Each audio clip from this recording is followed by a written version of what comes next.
Nous avons entendu nos cris, Seigneur. Nous avons entendu, Seigneur, nos louanges de nos cœurs vers toi ce matin, mon Dieu. Nous ne pouvons, Seigneur, que te bénir, de nous incliner, Seigneur, sous ta sainte présence, Seigneur. Car tu es trois fois saint, Seigneur. Et tes yeux sont purs, trop purs, Seigneur, pour voir le mal. C'est pour cela que tu ne cesses de nous dire, Seigneur, de venir à toi, Seigneur. Chaque jour, afin de nous purifier, Seigneur. Tu ne cesses de nous dire, Seigneur, de venir à toi chaque jour. Afin que tu puisses, Seigneur, toi qui le fais si bien, Seigneur, avec une telle dextérité, Seigneur. En tant que le vigneron, Père, tu nous dis de te laisser sanctifier notre être tout entier, Seigneur. Mais ce matin fort, Seigneur, nous voulons entendre de ta part. Ce que, Seigneur, la cause, la raison, Seigneur, que tu nous as conduits ce matin fort dans ce lieu. C'est pour cela, Seigneur, dispose nos cœurs. Dispose nos cœurs à ce salut de ta parole, Seigneur. Car il y a des merveilles, Seigneur. Et il y a des merveilles cachées dans ta parole. Mais tu dis, Seigneur, que la gloire de Dieu est de cacher les choses, mais la gloire du roi est de sonder les choses cachées. Nous voulons pleinement, par la puissance, l'autorité, la souveraineté de ton Esprit Saint, nous aider à décrypter, Seigneur, le langage que tu veux nous donner. Ce matin, mon Dieu, à travers ta parole, comme cette semence incorruptible, car nous savons, Seigneur, toute parole qui sortira ce matin dans ce lieu ne reviendront pas à toi sans effet, car il y a un effet qui s'accomplira. Alors l'effet, Seigneur, nous voulons et que tu veux et tu souhaites pour chacun de nous. C'est obtempérer avec cette parole. Nous te glorifions déjà, Seigneur. Père éternel, je te bénis et je t'élève d'être ton instrument. Ce matin, Seigneur, je te demande, Seigneur, que ton onction, que ton esprit repose sur moi ce matin. Afin que c'est ton esprit, Seigneur, qui parle et moi, je suis que l'instrument, Seigneur.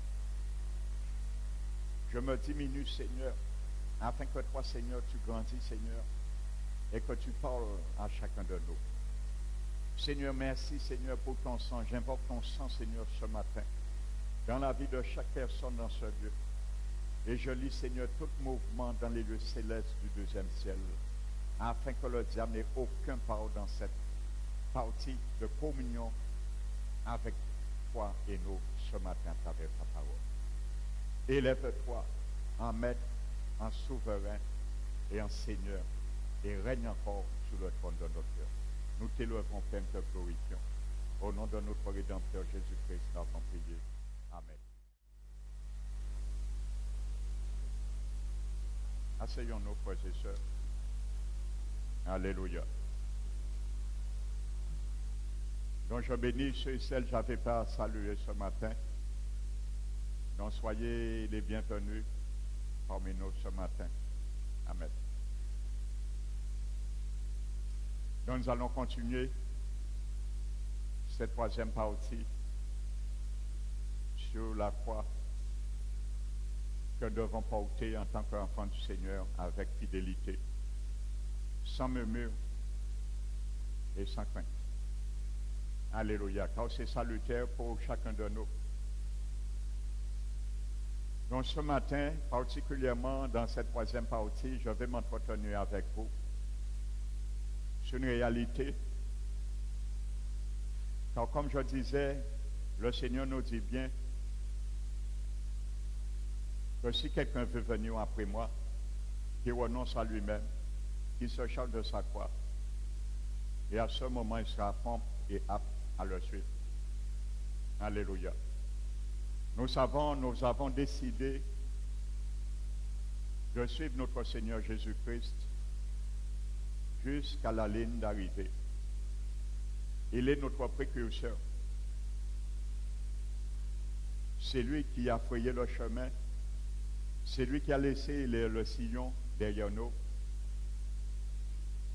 Et c'est lui qui est là aussi pour nous encourager. Alléluia. Nous sommes environnés également pour nous donner le courage et la force quand nous sommes dans ce monde comme des sportifs, des soldats dans l'arène de l'Éternel. Et il y a les héros de la foi qui nous ont précédés, qu'on voit dans le livre des Hébreux, et qui sont aujourd'hui en train de nous encourager, de supporter pour nous. Alléluia. Ils sont déjà là, oh, bien sûr.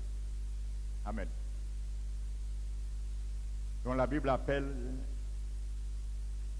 une nuée de témoins.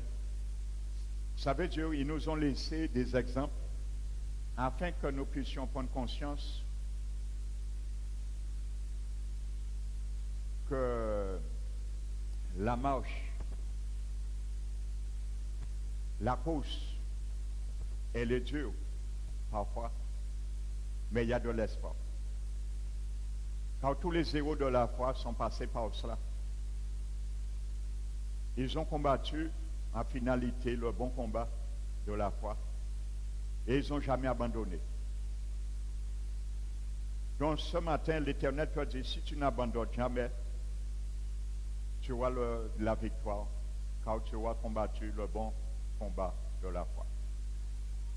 Alléluia. Le bon combat de la foi. Pas n'importe quel combat. Il y a des manières de combattre, mais le bon combat de la foi. Ça veut dire que c'est la foi qui t'amène à combattre. Et tant que tu resteras dans la foi, qui vient de la parole de Dieu, tu auras la victoire. J'aurai la victoire sur mes mauvais penchants, sur tes mauvais penchants. Alléluia. Et ça, je leur ai dit, porter sa croix chaque jour, c'est mettre en application la parole de Dieu. Ni plus ni moins. Alléluia. C'est le seul fardeau que Jésus nous a donné. Alléluia. Et nous devons aimer ce jour. C'est le meilleur qui existe. Il a dit, recevez mon joug, car il est léger. Alléluia. Porter ta croix, mon frère, ma soeur, devient léger à une condition. Si je reçois les paroles de Jésus. Et il a dit, voici ce que porter mon joug. Recevez mes instructions. Alléluia. Lorsque ça devient compliqué pour nous, c'est parce que nous sommes joués avec autre chose, mais pas avec Jésus, pas avec sa parole. Et il dit, recevez mon fardeau est doux et léger. Recevez mes instructions. Donc les instructions de Jésus est données où, comment et quand. Alléluia. Eh bien, tous les jours, 24 sur 24, il nous a même laissé un numéro d'astreinte dans le ciel. Jérémie 33:3. Invoquez-moi, je vous répondrai. Voici le numéro de téléphone du ciel de Jésus. Pour ceux qui ne l'ont pas, notez-le. Le numéro de téléphone d'astreinte de Dieu dans le ciel, Jérémie 33, verset 3. Invoquez-moi et je vous répondrai. Ce numéro de téléphone est ouvert 24 heures sur 24. Le Seigneur ne dort et ne sommeille. Alléluia. Donc invoque-le quand tu veux. Et il me permettra de comprendre ses instructions. Amen. Et c'est ça que nous devons bien comprendre. Moi, je prendrai du temps sur cet enseignement parce qu'aujourd'hui, ça fait défaut aujourd'hui dans beaucoup d'églises. Et on enseigne aux chrétiens de force espoir, de force espérance. On leur dit, venez au Seigneur, que ça sera facile pour vous. Venez au Seigneur, donnez-vous au Seigneur, et Jésus va prendre tous vos péchés, et ce sera fini. Tentation, envie, toutes ces choses, Jésus va les prendre, et ce sera fini. Alléluia, c'est un fait. Jésus prend nos péchés, il nous pardonne, oui, et amen, heureusement. Mais ça ne s'arrête pas là. Alléluia. Maintenant, il nous donne des instructions afin de nous suivre. Et je le répète, c'est que par la croix tu pourras suivre Jésus. C'est que par la croix que je pourrai suivre Jésus. C'est ma boussole, c'est ta boussole. Alléluia. Vous savez, la Bible nous dit, je dis que je mettrai particulièrement ce matin l'accent sur la parole de Dieu. Alléluia. C'est elle qui nous dirige. Vous savez, la Bible nous dit que lorsque Moïse, un des héros de la foi, est devenu grand, alléluia, il a refusé. C'est un choix délibéré. Il n'a pas fait parce qu'on lui a dit. Il n'a pas fait parce qu'on a mis de la pression sur lui en Égypte. Il n'a pas fait parce qu'on l'a menacé de le faire. Mais la Bible dit, il a refusé d'être appelé fils de la fille de Pharaon. Alléluia. Mais non seulement il a refusé, parce que s'il avait accepté, il devait se compromettre avec le péché en Égypte. Alléluia. Pour des richesses de Pharaon. Mais il a dit, loin de là, il a préféré d'être maltraité avec le peuple de Dieu. Il a préféré d'être maltraité avec le peuple de Dieu. Alléluia. Au lieu de jouir un moment la jouissance du péché, ça c'est passager. Et la Bible dit, n'aimez point le monde ni ce qui s'y trouve, parce que le monde passe aussi ses désirs et ses convoitises. Mais celui qui fait la volonté de Dieu demeure éternellement. Il a compris ça. Il se serait réjoui avec le péché à un moment donné, mais ça passe. Mais la Bible nous dit, loin de là, il a regardé l'opprobre du Christ. Alléluia. L'opprobre du Christ. Comme une richesse. Alléluia. Combien parmi nous aujourd'hui, dans le peuple de Dieu, qui regarde l'opprobre de Christ comme une richesse pour nous? Qu'est-ce que l'opprobre du Christ? Ça veut dire de faire ce qu'il te demande, il me demande. Ça veut dire de marcher comme ces conditions de son royaume nous l'exigent. Ça veut dire d'abandonner nos œuvres, nos propres œuvres, d'abandonner nos propres voies, d'abandonner nos propres pensées. Alléluia. Il a regardé l'opprobre du Christ comme une richesse plus excellente que les trésors de l'Égypte. Alléluia. Car il avait les yeux fixés sur le rémunérateur. Amen.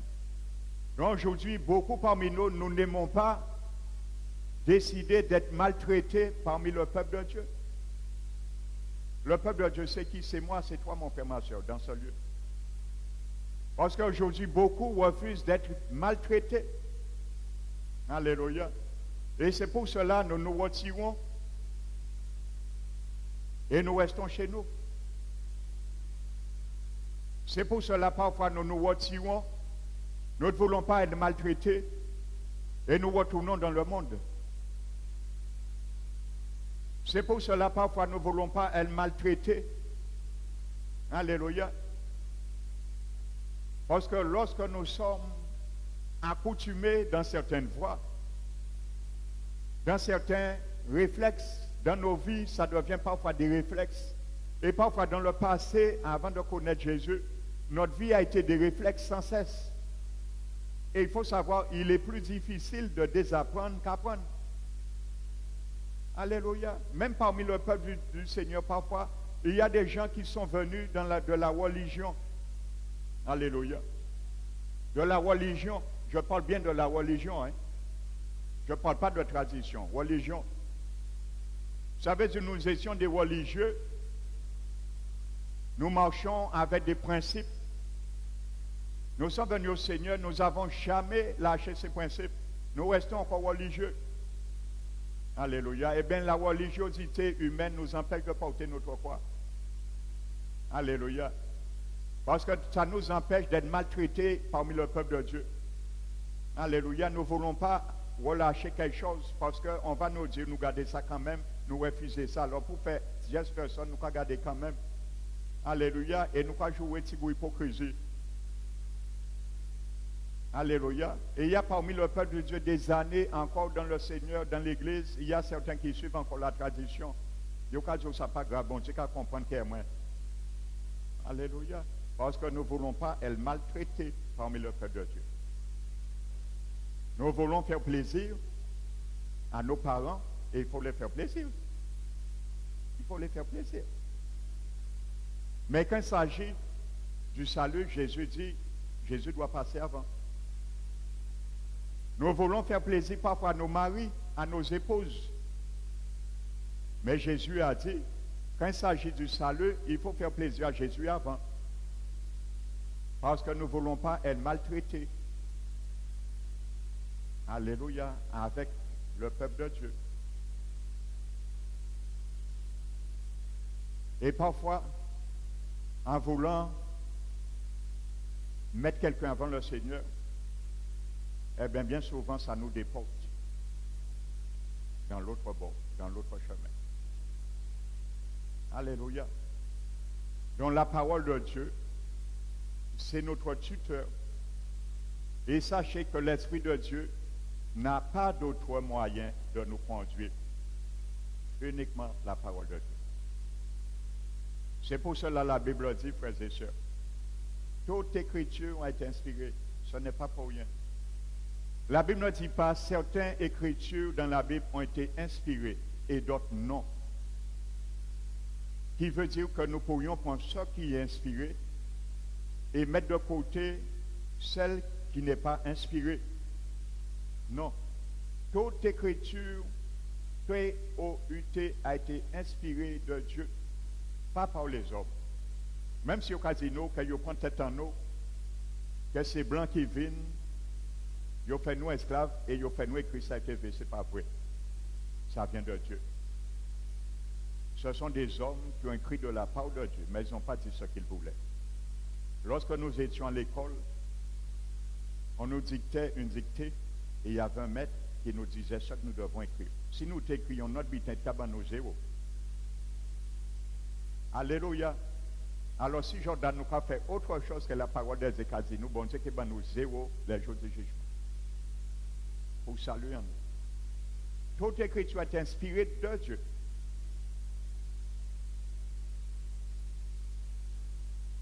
Utile pour enseigner. Alléluia. Donc la parole doit t'enseigner, doit m'enseigner comment porter ma foi. Alléluia. Pour convaincre,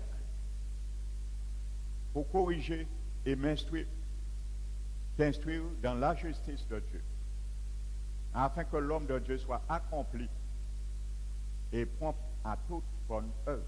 Vous voyez, c'est la parole qui fait ça. Alléluia. Parce qu'elle est vivante. Alléluia. La parole de Dieu, elle est vivante. Et ici, elle est efficace. La parole de Dieu, elle est vivante. Elle n'est pas efficace seulement, elle est vivante. Ça veut dire chaque jour, elle est là, elle est vivante. Elle n'est pas abolie, elle est là pour cela, elle est vivante. Elle apporte la vie. La parole de Dieu est vivante et efficace. Plus acérée qu'une épée à deux tranchants. Alléluia. Deux tranchants. Parce qu'il enlève quelque chose et il met autre chose. Il sépare, il ajoute. Alléluia. Il enlève et remet. Deux tranchants. Pénétrant, même à partager âme et esprit. Joint et moelle. Alléluia. L'âme et l'esprit. Parce que maintenant, Seigneur, c'est notre âme qui mettait notre esprit en captivité.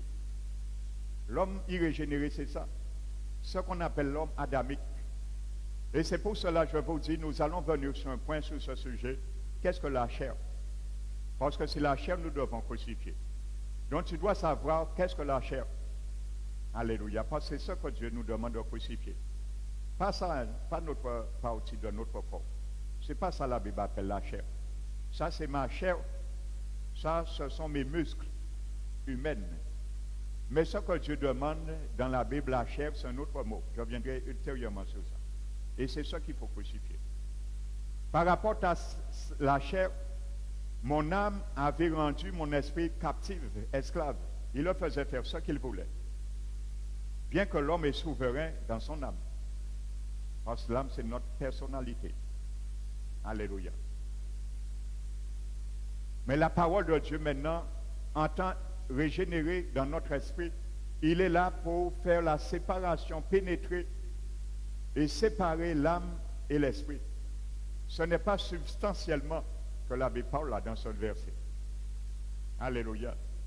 Ce n'est pas substantiellement, mais spirituellement que la Bible parle. Parce que ton âme et ton esprit ne seront jamais séparés. Sache-le. Alléluia. C'est pour cela, même à la mort, lorsque quelqu'un meurt, son esprit quitte son corps. Et son âme est attachée à son esprit et s'en vont dans le même lieu. L'esprit de l'homme ne va pas dans un lieu, son corps dans un autre lieu et son âme dans un autre lieu. Ça, c'est de l'hérésie. Et on enseigne ça dans des églises en Guadeloupe. Ça, c'est de l'hérésie. Où est ton esprit? Où est ton âme? Ils ne sont jamais détachés. Amen. Parce que ton âme, mon âme, c'est ma personnalité. Alléluia. Donc, quand nous mourons, notre esprit, qui est la vraie personne, déménage. Mais notre âme, qui est notre personnalité, la carte d'identité de mon esprit, est attachée à mon esprit. Et ils vont dans le même lieu. Si c'est en enfer, il y a tous les décailles là. Si c'est au paradis, il y a tous les décailles là. Alléluia. Donc, quand la Bible dit la parole, elle est très puissante pour pénétrer, même à séparer l'âme et l'esprit. Donc, je disais, ce n'est pas substantiellement, mais spirituellement. Alléluia. Moelle et os. Et la Bible nous dit, elle juge les sentiments et les pensées du cœur. La puissance de la parole.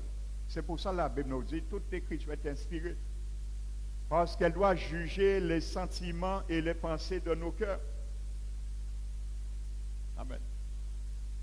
Et c'est comme ça on saura ce qu'on doit faire, ce qu'on ne doit pas faire, ce qui est bien, ce qui est mal, et ainsi de suite. Les sentiments et les pensées du cœur. Et je le répète, quand la Bible parle du cœur de l'homme, il ne parle pas de la partie non plus substantielle, la partie de la pompe. Ce n'est pas ça que la Bible entend de cœur. C'est la partie psychologique du cœur que parle la Bible. La partie psychologique du cœur. Et cette partie a plusieurs fonctions. Amen. Je ne vais pas rentrer dans ça. Ça, c'est le sujet de notre thème. Le cœur de l'homme, on peut appeler le cœur de l'homme le personnage principal de l'homme. Alléluia.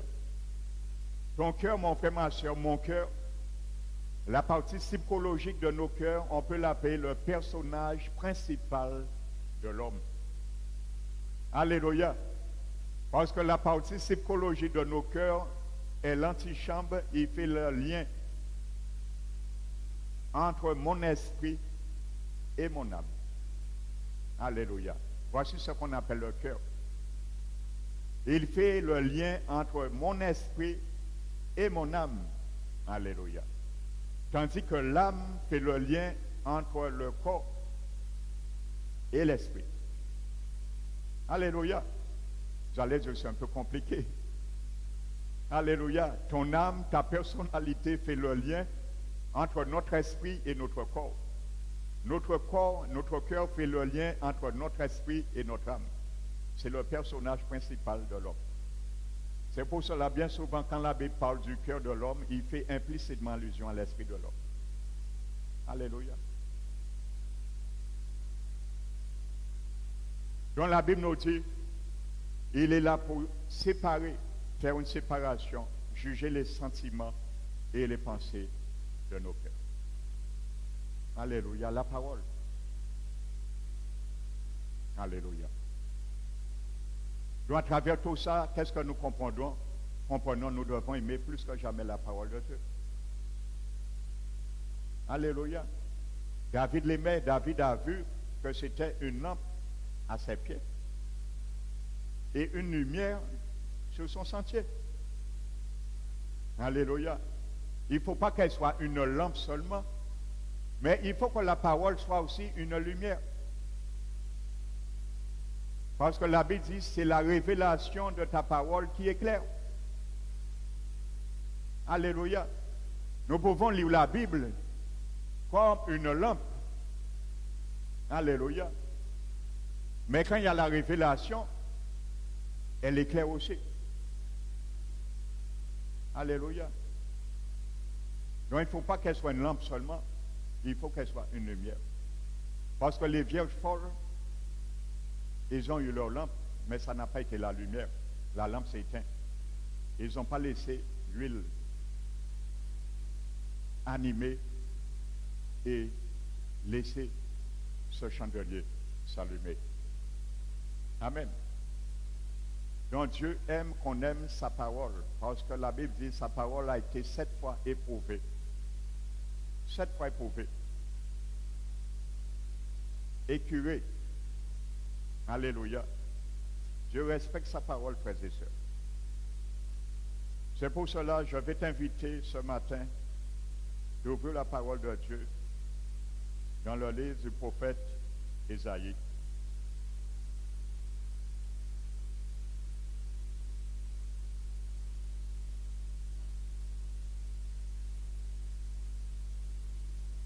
Nous allons prendre le prophète Ésaïe, le chapitre 55.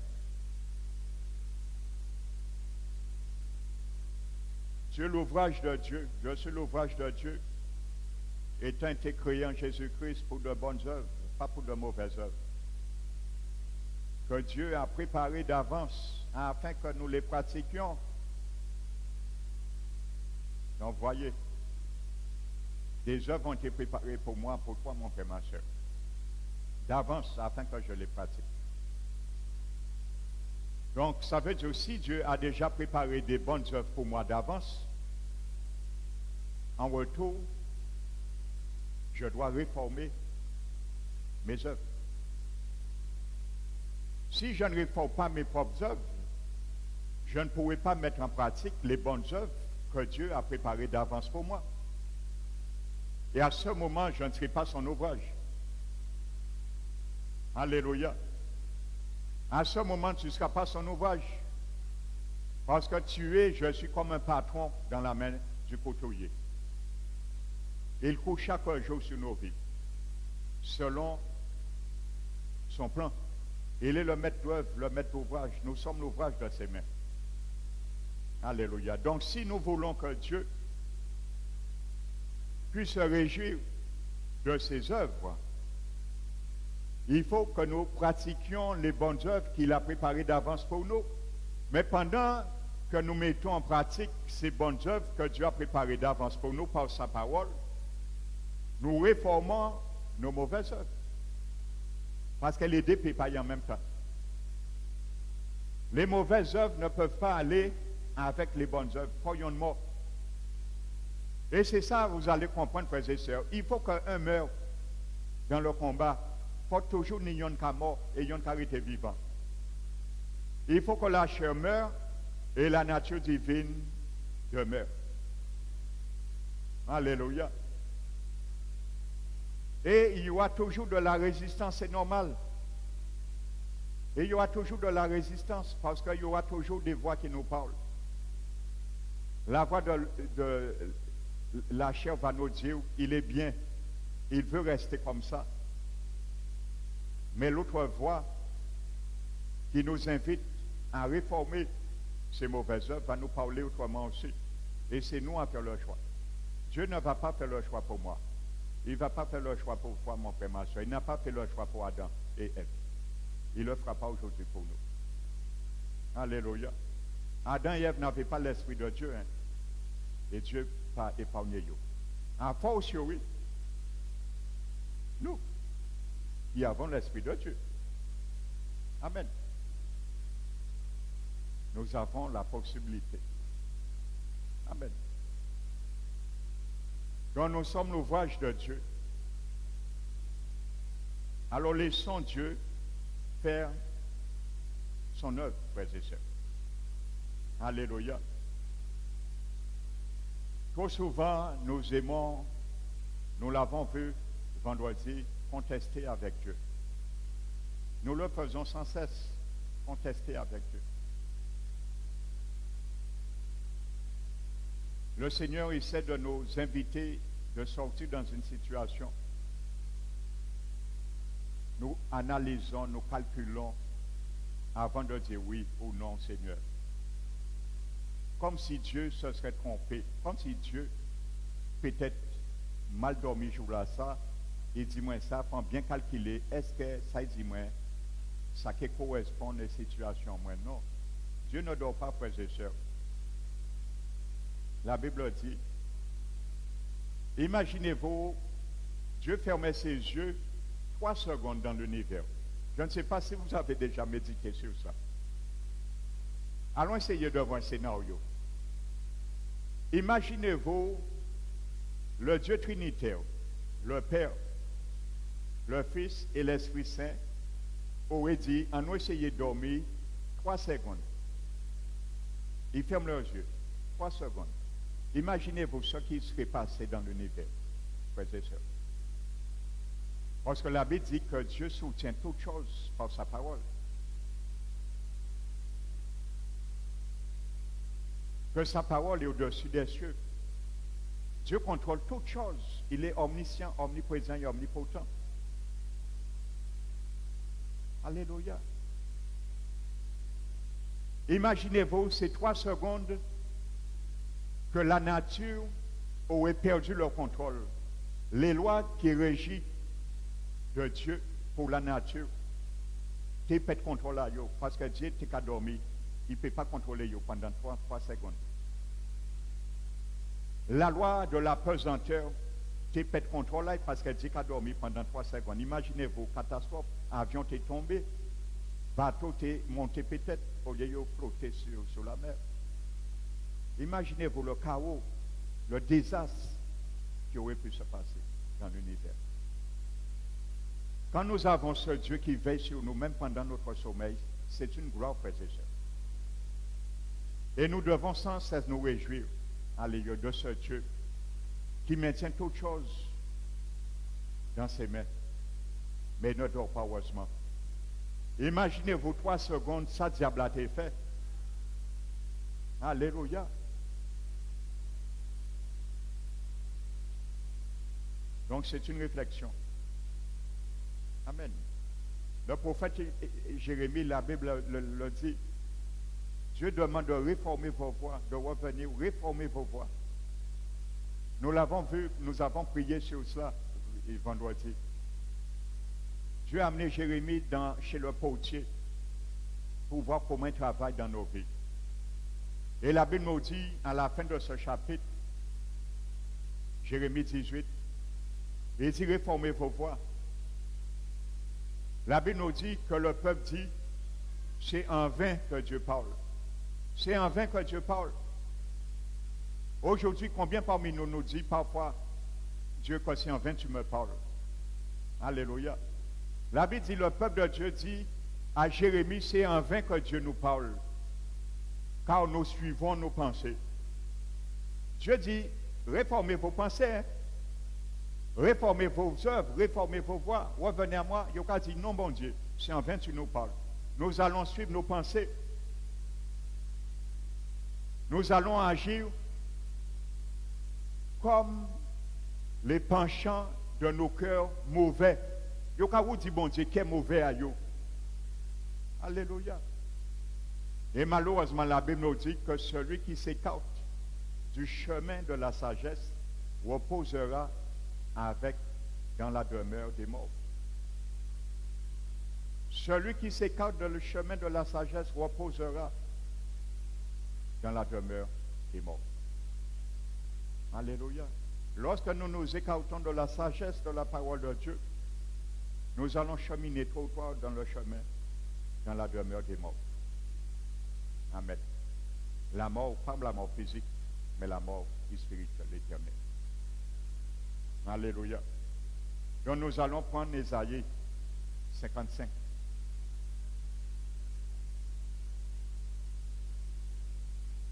Nous allons reprendre le verset 6. La Bible nous dit, cherchez l'Éternel pendant qu'il se trouve, invoquez-le pendant qu'il est prêt. Ça veut dire, il y a un moment, on ne pourra plus trouver Dieu, l'Éternel, et on ne pourra plus l'invoquer. Alléluia. Alors lorsque vous voyez les gens, lorsqu'ils meurent dans leur péché, ils essaient de chercher d'invoquer Dieu, mais à ce moment, Dieu n'est plus prêt. Et Dieu n'a pas répond prière pour moi. Même si vous invoquez la Vierge Marie 1000 fois par la litanie, pas attendre pour moi à un moment là ça. Parce qu'il y a un moment qu'il est prêt. C'est pendant notre vivant. Là, nos morts, il n'est pas prêt encore. Hein? Là, il n'est pas prêt du tout, du tout. Parce que quand je dis pas le Dieu des morts, et laissez le Dieu des vivants. Alléluia. Donc c'est pendant qu'il est là, il est prêt à nous entendre et qu'il s'y trouve, on doit le chercher et l'invoquer avant qu'il soit trop tard. Malheureusement, la plupart du monde le cherche et l'invoque lorsqu'il n'est plus là. Et lorsqu'il entend, il n'est plus prêt à entendre quiconque. Alléluia. Et il dit que le méchant abandonne sa voix et l'homme d'iniquité ses pensées. Alléluia. Vous voyez encore penser et voix. Alléluia. Dans la Bible, lorsque nous voyons la Bible parle de pensée et voix, bien souvent, pensée et voix font vraiment un couple dans la Bible inséparable. Quand nous l'avons vu, comme dit le proverbe, il est comme la pensée de son âme. Tes pensées déterminent tes actes et tes actes déterminent tes voix. C'est pour ça que pensée et voix sont bien souvent ensemble. Alléluia. Parce que où que je vais, c'est parce que j'ai pensé d'aller là. Si je vais là, c'est parce que j'ai pensé d'aller là. Amen. Si j'ai pensé de faire marche arrière et de suivre cette voie en marche arrière, c'est parce que mes pensées me l'ont dit. Donc pensée et voix. Quand je dis de réformer nos pensées, il nous dit aussi nos voix. Il est comme la pensée de son âme. Alléluia. Comme la pensée de son âme. Qu'il réforme, qu'il retourne à l'Éternel, que aura pitié de lui. À notre Dieu qui ne se lasse de pardonner. Car mes pensées ne sont pas vos pensées. Et mes voix, vos voix ne sont pas mes voix, dit l'Éternel. Autant les cieux sont élevés au-dessus de la terre, autant mes voix sont élevées au-dessus de vos voix et mes pensées au-dessus de vos pensées. Vous savez, le verset 6 à 9, frères et sœurs, nous venons de lire. L'Éternel, le Dieu, nous montre le fossé qu'il y a entre ses pensées et ses voix et les nôtres. Alléluia. Dieu nous montre premièrement, amen, le fossé qui existe entre les pensées de Dieu et ses voix et nos pensées et nos voix. Frères et sœurs, alors quand Dieu dit de réformer ça, il sait ce qu'il dit. Hein?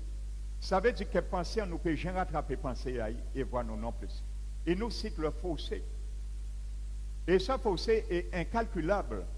C'est autant les cieux sont éloignés de la terre.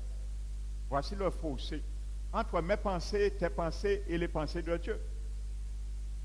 Alléluia. Donc, Dieu ne trafique pas avec nos pensées. Dieu ne trafique pas avec nos voix. Il dit de réformer ça. Alléluia. C'est pour ça que quand nous venons au Seigneur, il nous donne un cœur nouveau. Un cœur nouveau. Et un esprit nouveau. C'est dans l'alliance qu'il contracte avec nous. Un cœur nouveau parce que c'est ce cœur nouveau qui va nous amener à marcher et à orienter, choisir de bonnes voies selon Dieu.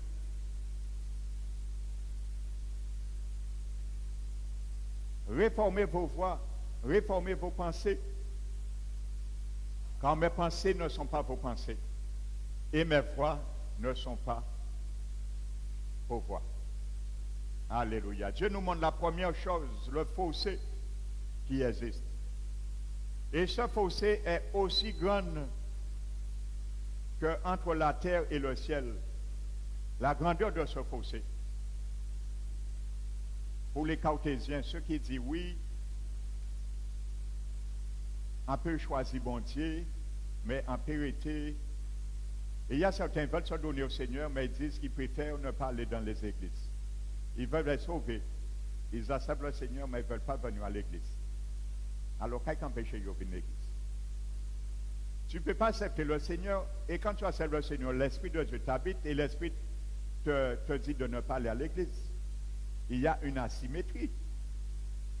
Jésus a construit son église pour te cultiver, pour que tu puisses entendre des paroles de l'Éternel, et tu dis tu ne veux pas aller à l'église. Donc ça ne vient pas de Dieu, parce que l'Esprit de Dieu ne peut pas te dire de ne pas aller à l'église, c'est impossible. Parce que l'église, c'est la mère spirituelle des chrétiens. Amen. C'est là que tu apprends à boire du lait, c'est là que tu apprends à manger, à grandir, à faire des dents, à porter des couches, à marcher à quatre pattes, à te tenir debout, à marcher, à être ferme sur tes pieds, à manger la nourriture solide, à apprendre à te débattre, à te protéger, à apprendre à manier les armes, ainsi de suite, et à faire de toi un disciple du Christ. Si tu n'as pas d'église, comment tu feras ça? Qui le fera pour toi? Ce n'est pas l'Esprit de Dieu. Hein? L'Esprit de Dieu ne travaille pas dans la rébellion. Alléluia. Il ne travaille pas dans la rébellion. Et toute désobéissance, c'est une rébellion, une forme d'iniquité. Donc maintenant, comment pouvons-nous le combler, ce fossé? Alléluia. Comment maintenant tu vas combler, mon frère, ma soeur? Je vais combler ce fossé. Est-ce qu'il y a une solution? Amen. Eh bien oui, il y a une solution. L'Éternel nous le donne tout de suite au verset suivant. Amen. Au verset 10 à 13. Comme la pluie et la neige descendent des cieux et n'y retournent pas, sans avoir arrosé, fécondé la terre et fait germer les plantes, sans avoir donné de la semence au semeur et du pain à celui qui mange. Ainsi en est-il de ma parole qui sort de ma bouche. Elle ne retourne point à moi sans effet, sans avoir exécuté ma volonté et accompli mes desseins. Alléluia. La Bible dit comme la pluie et la neige qui descendent des cieux arrose la terre, fait germer les plantes, donne la semence au semeur, du pain à celui qui mange. Amen. C'est la même manière. Quand la parole de Dieu vient vers nous, il y a aussi quelque chose qu'elle doit produire avant de retourner à Dieu. Les effets. Alléluia. Et il doit accomplir aussi des effets, une transformation. Et par cette transformation, nous serons alignés sur les pensées et les voies de Dieu. Alléluia. Donc c'est pour cela que Dieu nous donne cet exemple. Il envoie sa parole tantôt sous la pluie, forme de pluie, tantôt sous la forme de la neige. Mais c'est toujours la parole de Dieu. Alléluia. Que ce soit la pluie, la neige, elle retient toujours et retourne toujours avec ses œuvres. Parce que ce soit l'eau, la pluie ou la neige, l'eau retourne toujours par évaporation. Alléluia. Et il y a évaporation, saturation et ensuite condensation et précipitation. Voici le cycle fait. Alléluia. L'eau s'évapore, il monte aux cieux, le ciel se sature d'eau, d'humidité, arrivé à saturation, condensation et précipitation, et retourne encore. Ainsi de suite. Donc la parole de Dieu, elle est pareille.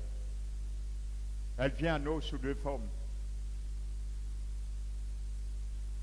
Donc quand Dieu parle maintenant, il est de même de ma parole.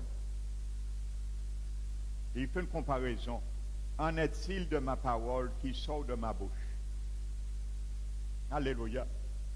La parole de Dieu qui sort de sa bouche. Amen. Mais aujourd'hui, la parole de Dieu qui est sortie dans sa bouche a été écrite. Alléluia. Là.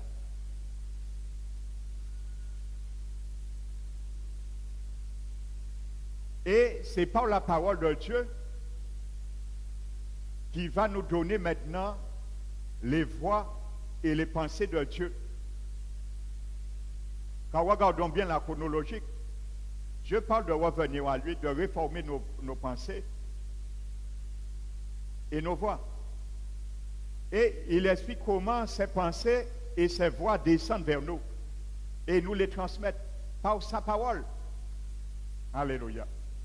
Ça veut dire de même de la pluie et la neige, les voix et les pensées de Dieu viennent par sa parole. Alléluia. C'est là que Dieu nous donne, nous montre, nous oriente par ses voix et par ses pensées, par sa parole.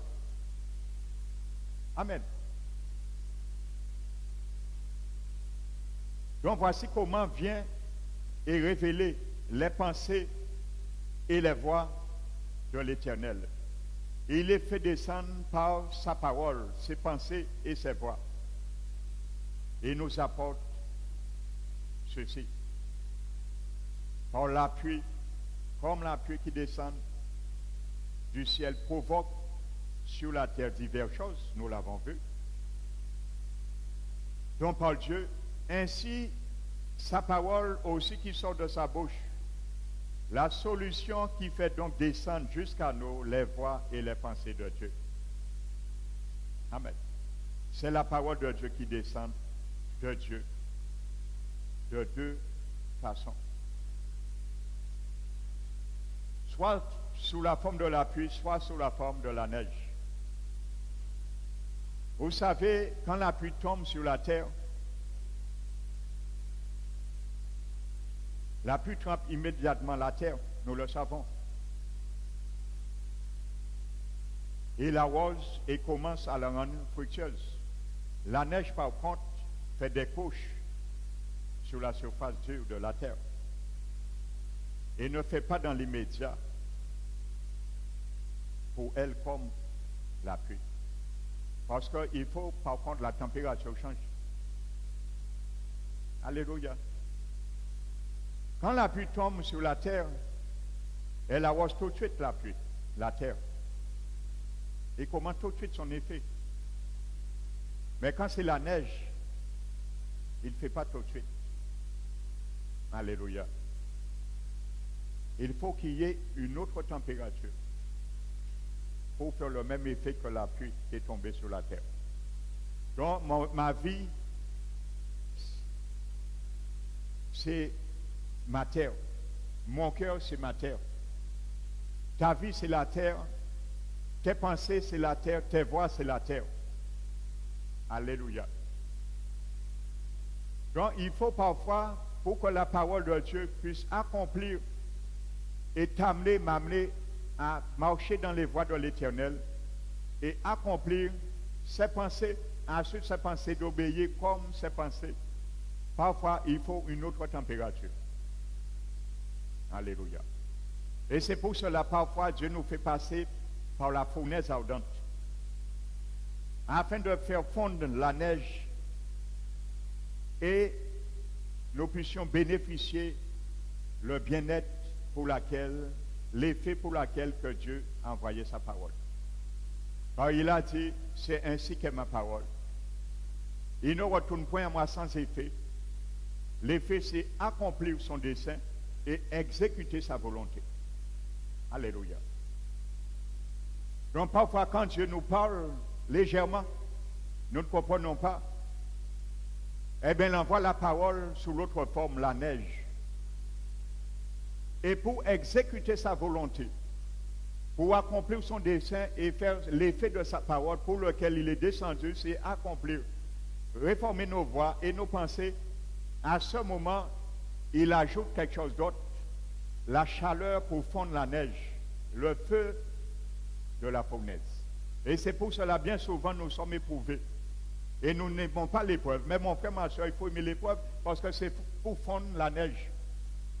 Sur tes situations, c'est pour fondre la neige sur mon cœur. C'est pour fondre la neige sur mes pensées. Afin que la pensée de Dieu se révèle.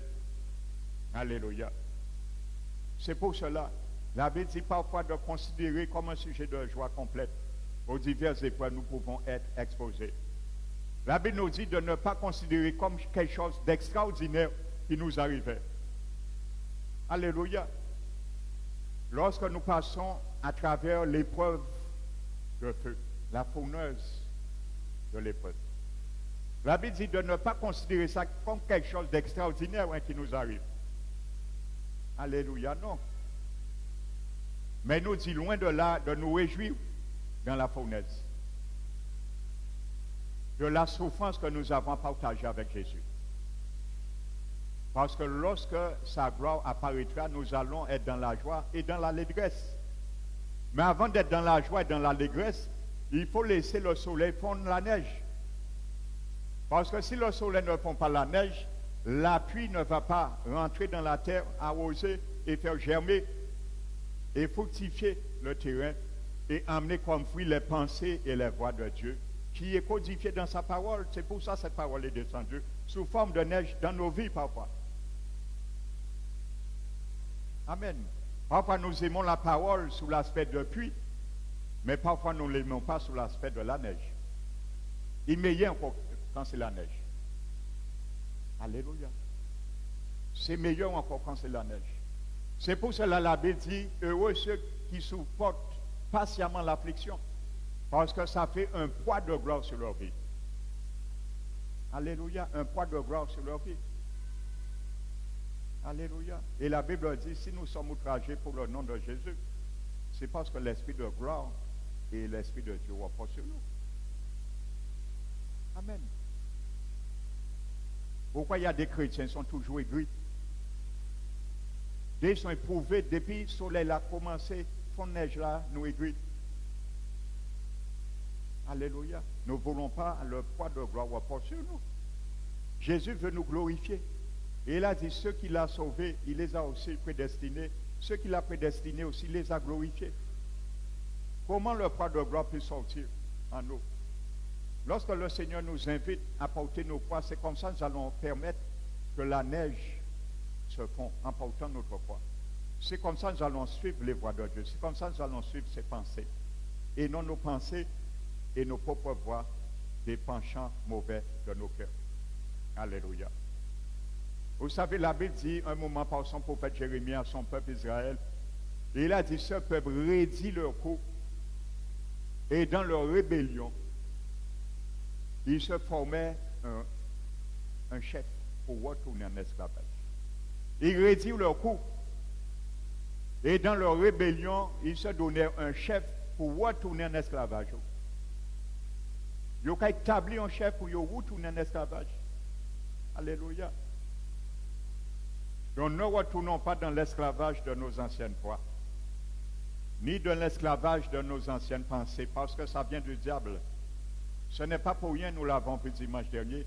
Dieu nous demande à faire mourir ce qui est en nous, qui est terrestre. Alléluia. Comment je vais faire mourir en moi ce qui est terrestre? Il faut que je sache ce qui est terrestre en moi. Alléluia. Donc ça mérite un examen d'analyse en moi, en toi. Comment Dieu me dit de faire mourir en moi ce qui est terrestre? Il faut que je sache ce qui est terrestre en moi. Et si la Bible me demande de faire mourir ce qui est terrestre, ça veut dire de permettre de rester ce qui n'est pas terrestre. Il y a un tri à faire. Et il y a une sélection à faire. Et il nous donne dans Colossiens 3 ce qu'il faut faire mourir en moi. Alléluia. Parce que nous sommes dépouillés du vieil homme et de ses œuvres, étant revêtus l'homme nouveau, qui se transforme, bonne nouvelle, dans la connaissance à l'image de celui qui l'a créé, Jésus-Christ. À l'image de celui qui m'a créé, recréé, nous sommes une créature, recréée en Jésus-Christ, frères et sœurs. À son image, à son image. Image, c'est image. Hein? Alléluia. L'image de Jésus, c'est l'image de Jésus. Si un dessinateur dessine une photo, il peut mettre des sinonciers différents qu'il a dessiné mon là et qui dessiné à image à mon là. La Bible nous dit l'homme nouveau qui se renouvelle dans la connaissance à l'image de celui qui l'a créé, Jésus-Christ, à son image. Alléluia. Les pensées, les voix de Jésus, c'est ça son image. Nous devons nous laisser renouveler à cette image ce qu'il veut pour nous. Ses pensées, ses voix. Mais il faut apprendre à les réformer avant, jusqu'à ce que Christ soit formé en nous. Alléluia. Il y a des choses à réformer avant que Christ soit formé en nous, comme dit l'apôtre Pierre. Amen. Donc le soleil, je disais, doit entrer en action afin de faire fondre et rendre le sol capable de la recevoir. Ça veut dire autant que nous allons contester avec Dieu. Qui es-tu, ô homme? Paul a dit, Romains 9, pour contester avec Dieu. Qui suis-je pour contester avec Dieu? Qui es-tu, mon frère, ma soeur, pour contester avec Dieu? Il parle aux chrétiens. L'argile dira-t-il, le vase d'argile dira-t-il à celui qui l'a formé, fabriqué comme, pourquoi tu m'as fait ainsi? Est-ce que le potier n'est pas maître pour faire avec la même masse des vases d'honneur et des vases à usage vil? Alléluia. Donc c'est pour cela, quand nous allons contester, le Seigneur va amener le soleil, et tant nous n'allons pas obtempérer, l'eau ne va jamais couler et faire fructifier nos vies. Alléluia. N'oubliez pas l'avertissement dans le livre des Hébreux. Il parle aux chrétiens. Et il dit, lorsqu'une terre est abreuvée, il parle du salut de l'homme, du chrétien, du cœur. Lorsqu'une terre est abreuvée, souvent par l'appui qui tombe sur elle, sur cette terre. C'est l'appui de la parole. Nous l'avons vu. L'appui des œuvres du Saint-Esprit qui amène dans nos vies. La Bible dit, si cette terre produit une herbe utile pour celui, elle est cultivée. À ce moment, elle participera à la bénédiction de l'Éternel, ce terrain. Mais si elle produit des chardons et des ronces, la Bible dit, elle est réprouvée, cette terre est réprouvée. La Bible dit, elle est prête à être maudite et on finit trop ou tard à mettre le feu, la géhenne. Il parle aux chrétiens. Alléluia, là, à part païen. Et vous parle aux chrétiens nés de nouveau. Alléluia. Donc prenons garde. Quand Dieu permet l'appui, sa parole, qui amène ses pensées et ses voix, ses œuvres pour nous, afin de nous permettre de réformer nos anciennes. Lorsqu'il vient sous la forme de pluie ou l'aspect de neige, nous devons prendre égard, surtout quand c'est la neige, parce qu'il faut le soleil. Quand Dieu nous parle par la pluie, nous pouvons entêter, nous pouvons contester, et qu'il vient parler nous sous forme de neige. Et ça la pire pour y fondre. Bien que ça porte un fruit encore plus paisible de justice. Alléluia. Et le soleil sera là, l'épreuve sera là. Dieu qui dit, tu ne veux pas mon fils, ma fille? Tu ne veux pas te charger de ça? Tu ne veux pas crucifier ça? Eh bien, je vais t'apprendre à le faire.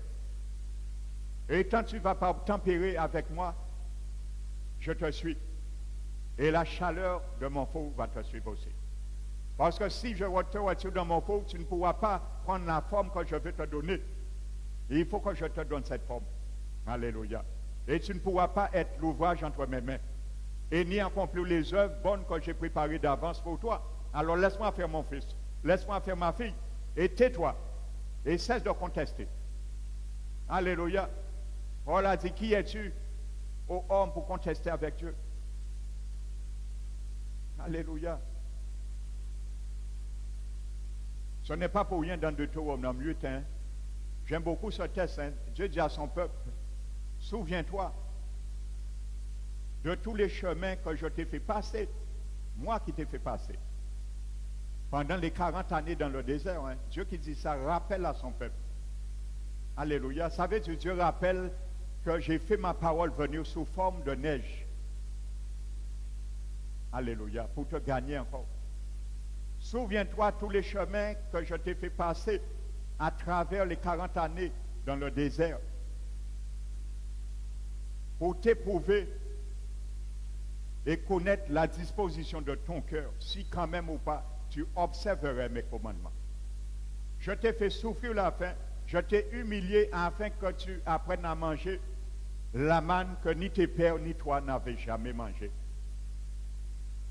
Et le fruit paisible de justice, afin que l'homme sache qu'il ne vit pas de la parole de pain seulement, mais de toute parole qui sort dans la bouche de Dieu. La parole qui vient sous forme de pluie, la parole qui vient sous forme de neige, sort dans la bouche de Dieu. Alléluia. Parfois, il nous fait passer d'autres chemins pour pouvoir réagir. Parce que c'est bien souvent dans les épreuves que nous réagissons. Dans la facilité, nous devenons parfois oisifs. Nous relâchons. Nous faisons croiser les bras. Amen. Mais c'est lorsque les choses sont dures maintenant, nous prenons conscience. Et c'est par amour que Dieu veut animer notre conscience. Et il dit dans la lamentation de Jérémie, ce n'est pas par son bon plaisir que Dieu afflige le Fils de l'homme. Ce n'est pas par son bon plaisir. Ça lui fait mal en tant que Père, parfois de nous affliger, mais il est obligé. Ce n'est pas par son bon plaisir que Dieu afflige le Fils de l'homme. Il le fait parfois à contre-cœur, mais il est obligé. Pas son amour qui le réclame, mais c'est sa justice. Et il y a une différence entre l'amour et la justice de Dieu. C'est pour ça, bien souvent, on me dit pourquoi Dieu permet à des gens d'aller en enfer, pourquoi il ne pas détruit eux et ils finissent exister. Je dis, moi, je ne peux pas vous répondre.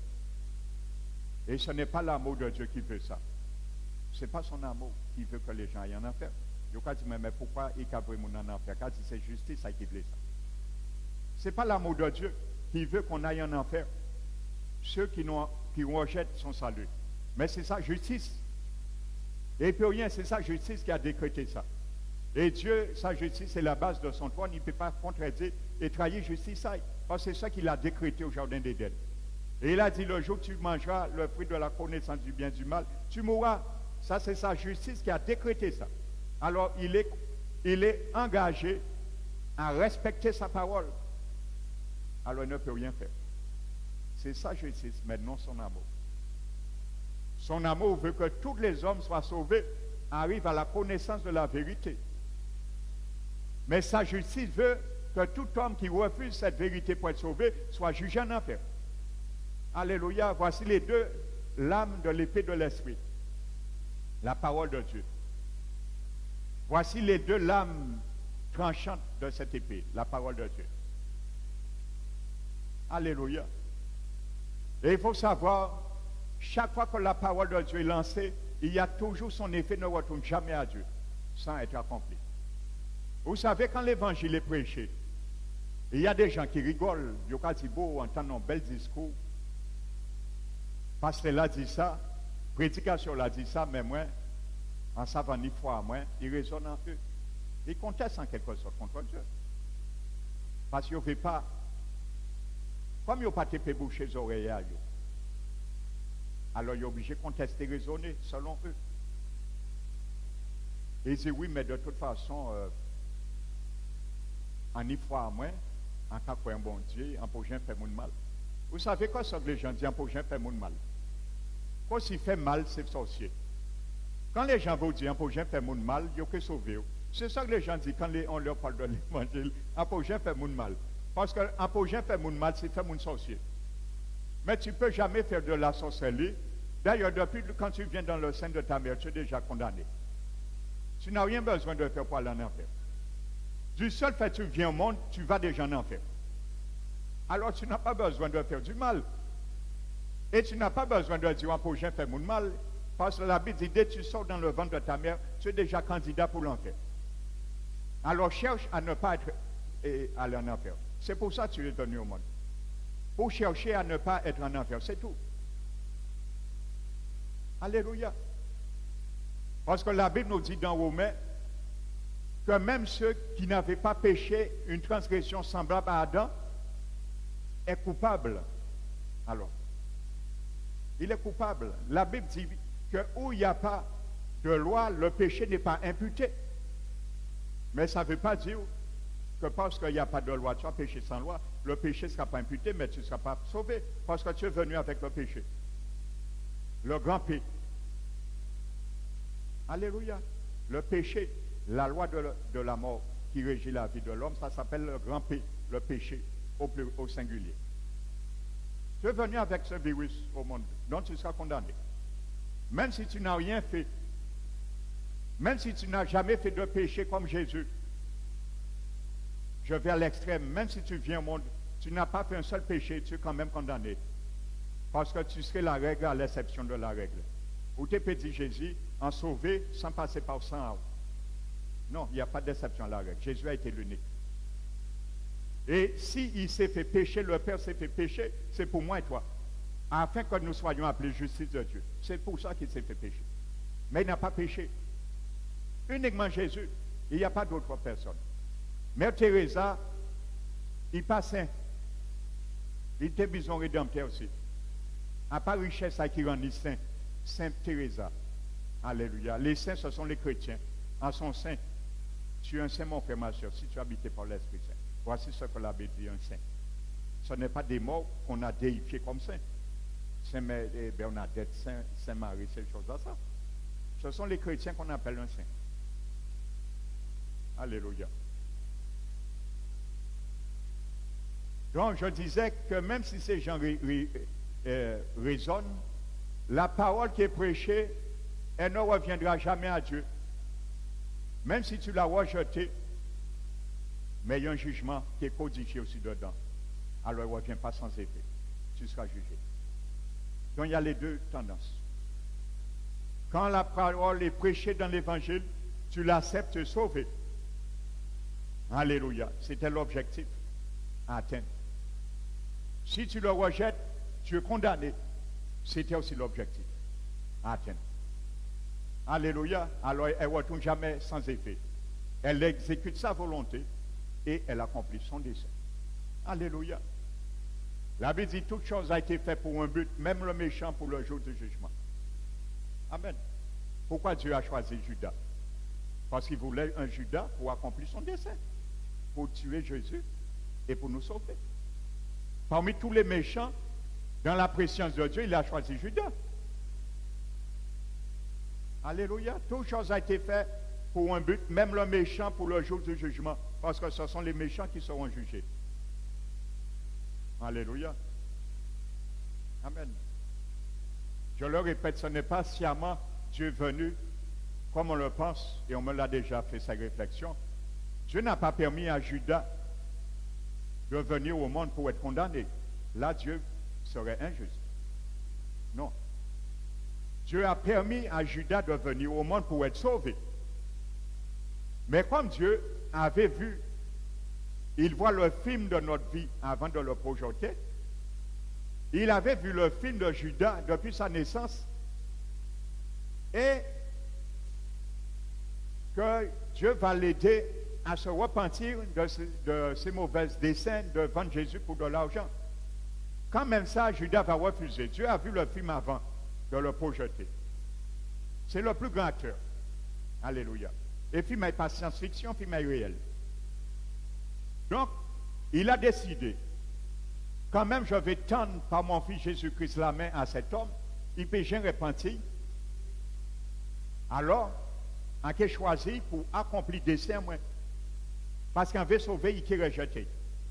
Ce n'est pas pour rien, Paul a dit qu'il y a des impies que leur condamnation a été écrite même avant la fondation du monde. Alléluia. Il y a des hommes impies, la Bible dit, leur condamnation a été écrite avant même la fondation du monde. Est-ce que Dieu est injuste? Non. Dieu voit leur vie avant de venir au monde. Si Dieu pouvait les empêcher de venir au monde, il l'aurait fait. Mais Dieu n'est pas souverain de la volonté d'un homme et une femme.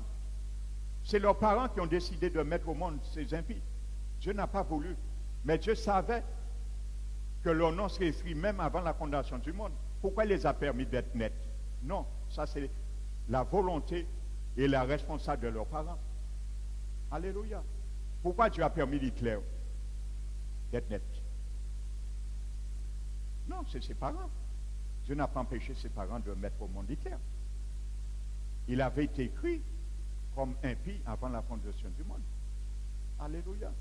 À ce moment, Dieu a choisi Judas pour accomplir son dessein. Parce que pour le monde, il était écrit pour le monde vendre Jésus. Et il a fait. Et il a accompli son dessein. Alléluia. Combien de fois Jésus a tendu la main à Judas pour te détourner? Ça prouve bien dans la préscience de Dieu, dans son conseil arrêté, il avait bien décidé. Et il ne pouvait pas. Dieu avait bien vu. Jésus a présenté plusieurs fois à Judas de revenir à lui. Il a mangé ensemble, il dit, c'est vous. Il a demandé qui m'a lié, qui est livré. Il était en face, Judas était en face à lui. Et il dit, celui qui va tremper le gros morceau dans la sauce avec moi. Judas ses oreilles étaient bouchées. Judas était devant Jésus. Pierre, Jean lui a demandé, qui est Seigneur? Est-ce moi? Il dit, non, celui qui va mettre la main avec moi, c'est lui qui va me livrer. Et malheur à celui par lequel le Fils a été vendu. Mieux vaut pour lui qu'il ne soit pas né. Jésus n'a pas caché ça pour lui, c'est pour te rappeler. Il tente ça. Il n'a pas pu. Qu'est-ce qui l'empêchait de se repentir?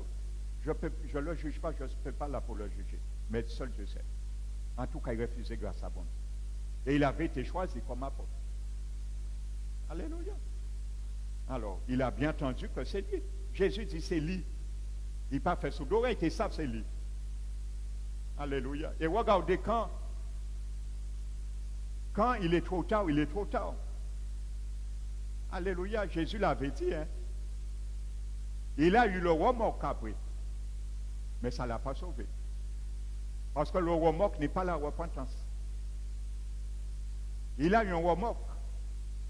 Mais ça ne l'a pas sauvé. Il s'est quand même pendu. L'esprit de suicide l'a emmené à la mort. Alléluia. Or, si c'est une vraie repentance, Jésus t'a gagné. Alléluia. Paul a dit il y a deux types de repentance, de tristesse. Et il y a une tristesse selon Dieu qu'on ne se repent jamais. Et il y a une tristesse selon le monde qui conduit à la mort. Ce n'était pas la tristesse selon Dieu, ça. Parce que cette tristesse l'a conduit à la mort. Il s'est suicidé. Si c'était une tristesse selon Dieu, il serait repenti. Et il serait revenu. Alors le remords n'est pas la repentance. Amen. Le remords peut t'amener à la repentance. Mais le remords n'est pas la repentance. Alléluia. Donc que le nom du Seigneur soit glorifié. Je vais m'arrêter sur le verset 11 ce matin. Nous allons nous mettre debout, frères et sœurs.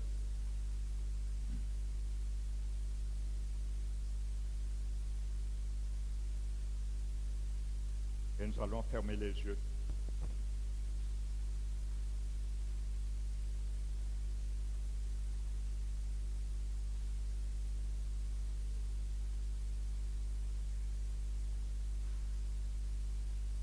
Père éternel, nous élevons ton Saint-Nom.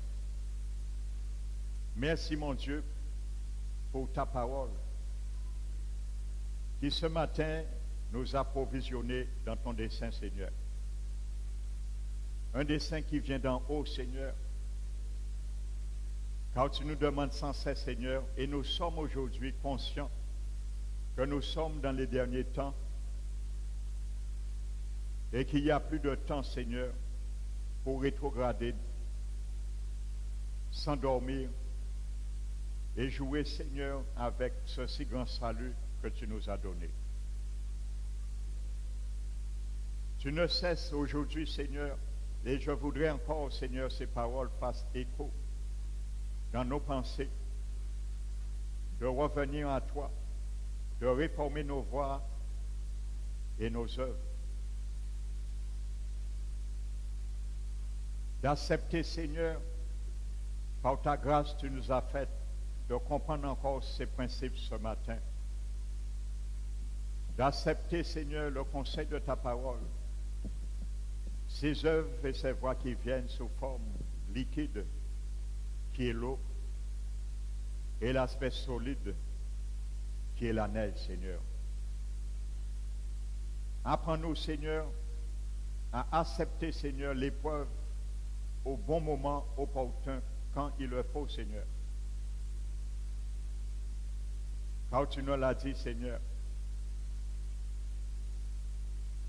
Tu as dit, Seigneur, qui porte un fruit paisible de ta justice et nous permet de passer dans la fournaise afin de nous apprendre à défricher, Seigneur, les mauvaises herbes, Seigneur, avec toi, avec ta parole et l'assistance et l'autorité de ton Esprit Saint, Seigneur, à notre égard. Père éternel, ma prière ce matin, c'est que chacun de nos, Seigneurs, puisse vraiment t'inviter encore, reconsidérer, Seigneur, leur faiblesse, la faiblesse, Seigneur, qu'ils avaient à l'égard de la croix, Seigneur. Tu nous demandes de porter chaque jour pour te suivre. De considérer, Seigneur, que tu ne veux pas nous charger, mais tu voudrais loin de là nous alléger, Seigneur. Car c'est lorsque nous escautons de ta voix, de tes pensées, de tes paroles, nous nous chargeons, Seigneur. Mais apprends-nous, Seigneur, à nous accoupler, à nous atteler avec tes conseils, tes préceptes, les statuts de ta parole, car c'est elle, Seigneur, qui rend le fardeau et le joug facile à notre égard. Permets-nous de continuer et de toujours recevoir, désirant comme des enfants nouveau-nés, le lait pur et spirituel, pour nous permettre, Seigneur, d'entendre et de recevoir, Seigneur, tes conseils et ta parole, mon Dieu. Seigneur, merci, mon Dieu. Ma prière ce matin, car nous savons en Guadeloupe, dans le monde également, et il y a beaucoup de ton peuple, parmi ton peuple, Seigneur, qui se sont déjà retirés de la bergerie. Ils sont en train de galoper dans les montagnes et qui sont sujets au dévorement comme une proie dans la gueule du lion rugissant, qui est le diable, Seigneur. Seigneur, étends ta main sur leur vie. Étends ta bonté, étends ta miséricorde, Seigneur. Et compassion encore, Seigneur. Ils sont encore en vie, Seigneur. Tu as dit tous qui respirent louent l'Éternel. Tiens leur vie encore. Tiens ce souffle de vie que tu as mis en eux. Et attends-les, Seigneur, qu'ils puissent retourner à toi, Seigneur.